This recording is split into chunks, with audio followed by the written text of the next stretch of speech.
Hola, Hola, somos los apuntes de Marga y Neus. ella es Marga Ella es Neus. y en el mini vídeo de hoy os vamos a hablar de la educación inclusiva versus la educación especial.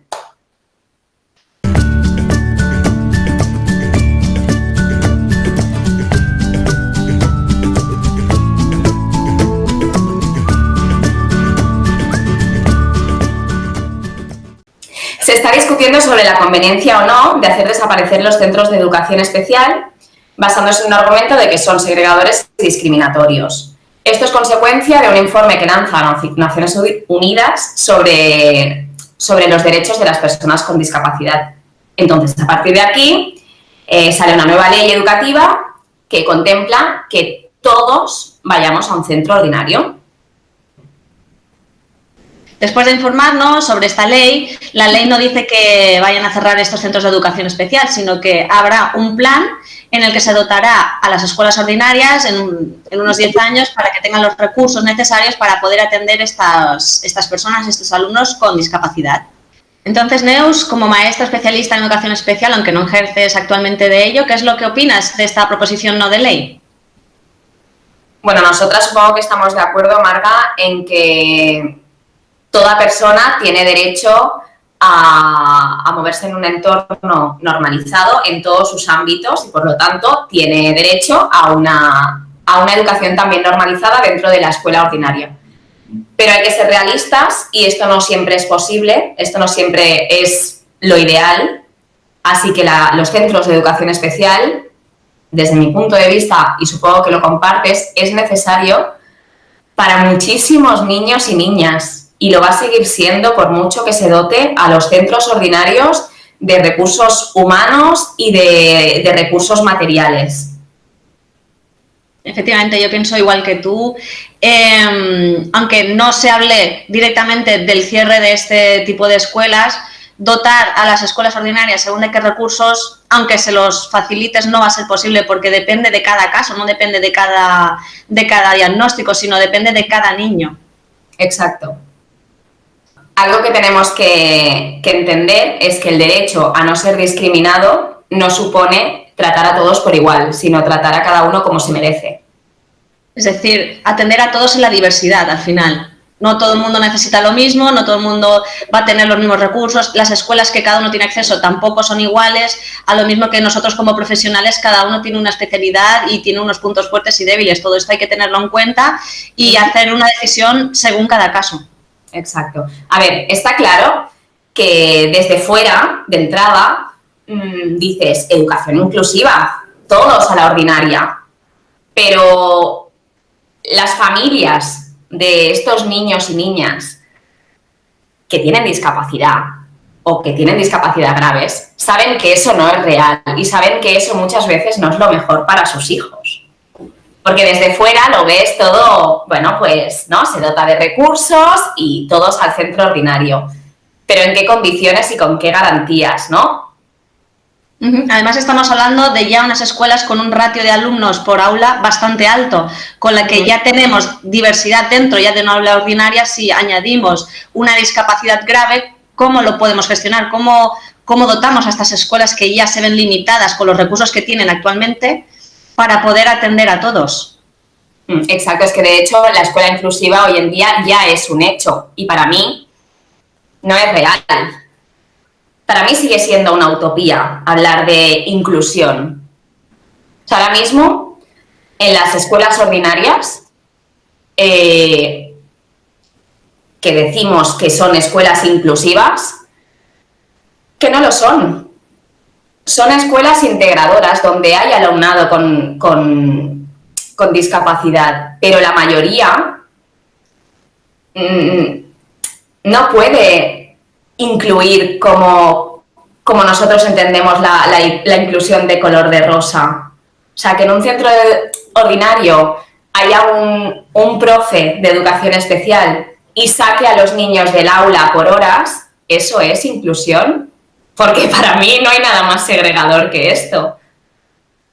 Además, yo también puedo hablar desde la parte de psicología. En muchas de las escuelas no hay un psicólogo clínico especializado en este tipo de discapacidades que pueda atender a las familias, que pueda atender cada caso de cada alumno con lo cual se queda coja también la escuela pública o la escuela concertada o la privada en este sentido también. En una escuela de educación especial hay profesionales que están orientados y especializados para este tipo de casos.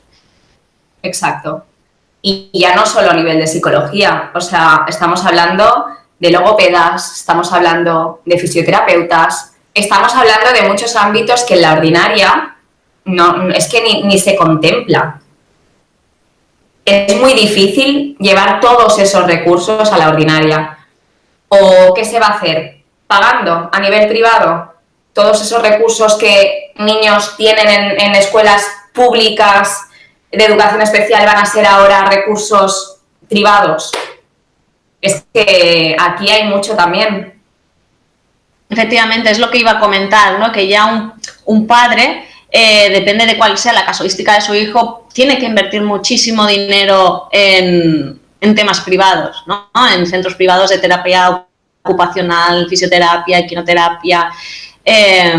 Entonces, si ya estamos intentando cerrar estos recursos, una familia que no tenga acceso posible porque económicamente no lo pueda soportar, ¿cómo lo hacemos?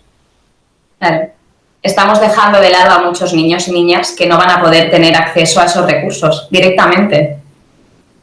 Por ejemplo, ahora mismo, ¿no? En la situación en la que estamos, hay muchos padres, aunque sus hijos no tengan diversidad o no tengan discapacidad, no están pudiendo acceder a los recursos para tener la educación a distancia, la teleeducación. Bueno, es que ahora mismo la educación especial es la gran olvidada dentro de esta cuarentena, porque no está bien atendida, o sea, es que no se puede. ¿Cómo lo haces? Ahí se ve donde se necesitan esos recursos.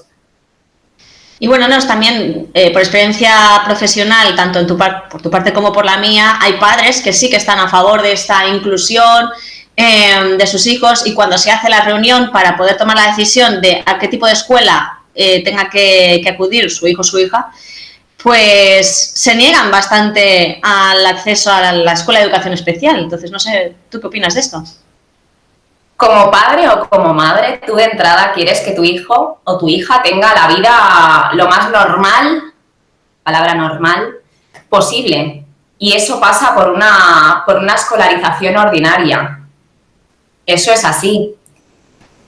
Entonces, sí que es verdad que según qué niños y niñas pueden estar en la ordinaria, y además es un derecho que no se les puede negar a esos padres, que los centros ordinarios tienen que hacer todo lo que está en su alcance para atender a esos niños de la mejor manera posible, para que se desarrollen en todos los ámbitos de la mejor manera posible, pero no van a tener todos esos recursos que a lo mejor sí pueden tener en un centro de educación especial. Es una decisión súper difícil que como padre o madre tienes que hacer, porque tienes que valorar muchísimas cosas.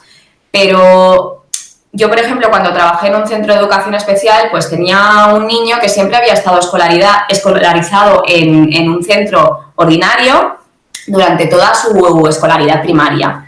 Y en el momento en que iba a hacer el paso a secundaria, pues los padres eran muy reticentes a dar este paso, a hacer una escolarización compartida entre la ordinaria y la educación especial. Y no querían. Pero su hijo había dejado de compartir intereses y es que ya no estaba con sus iguales. Cuando ese cambio se produjo, cuando ese niño empezó la escolaridad compartida y iba a la ordinaria unos días y al centro de educación especial otros, los padres vieron un cambio abismal, porque el niño estaba contento cuando venía al centro de educación especial. O sea, yo entiendo esa visión de rechazo, porque para mí al principio también era un rechazo. Tú quieres lo mejor para tus hijos y eso, de entrada, pasa por la ordinaria. Solo digo que a veces hay que valorar muchas cosas y es un paso muy duro, pero a veces es necesario que un centro de educación especial nos va a atender mejor y eso hay que aceptarlo.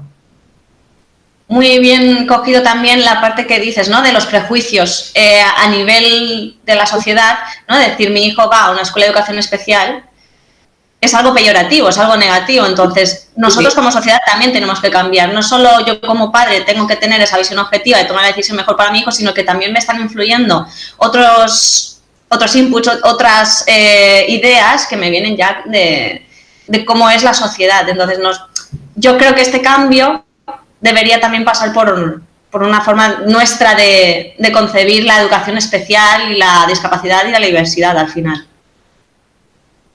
Nos queda mucho trabajo por hacer. O sea, es un proceso largo.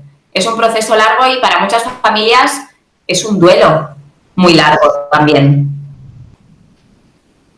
Efectivamente, porque además no solo que mi hijo pueda cuidar a educación especial, sino que muchas veces muchos padres te cuentan de que me doy contra una pared porque a nivel de recursos que yo puedo acceder o de ayudas que yo puedo pedir, de acceso a terapias que yo pudiera tener, muchas veces el propio gobierno o la persona que gestiona esos recursos también se ve limitado y yo muchas veces también me veo limitado en este sentido. Y entra en duelo no solamente el que mi hijo tenga que acceder a este tipo de recursos, sino que tampoco tengo acceso al 100% de ellos. Entonces, si nosotros ya también los cambiamos a la pública para que se conviertan en privados, el duelo va a ser mucho más complicado y la gestión y la frustración, la impotencia que van a sentir esos padres al no poder darle a sus hijos, ¿no? Lo que hablábamos en vídeos anteriores, el derecho que tienen a acceder a una educación de calidad, todo eso también se va a ver seriamente comprometido. Sin duda.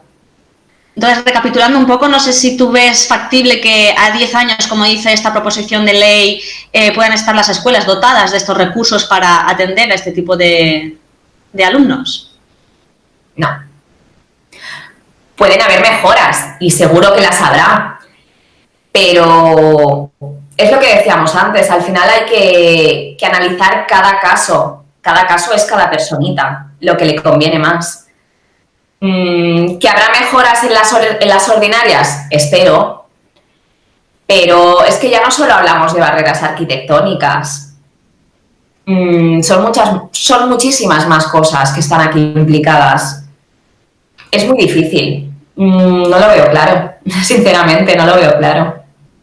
Bueno, a modo de conclusión, por lo que habéis podido estar viendo a lo largo de este vídeo, nosotros sí que estamos a favor de la Escuela de Educación Especial, ¿verdad, Neus? Verdad. Y además también estamos de acuerdo en la inclusión en las aulas. Es decir, lo que nosotros pensamos es que hay que valorar cada caso, cada alumno y a partir de aquí decidir a partir de qué es lo mejor para ellos. Exacto. Por lo tanto, educación inclusiva sí y educación especial también. Y antes de despedirnos, recordad, dadle like, suscribiros y seguidnos en nuestra cuenta de Instagram. Muchas gracias y nos vemos en el próximo vídeo. ¡Hasta pronto!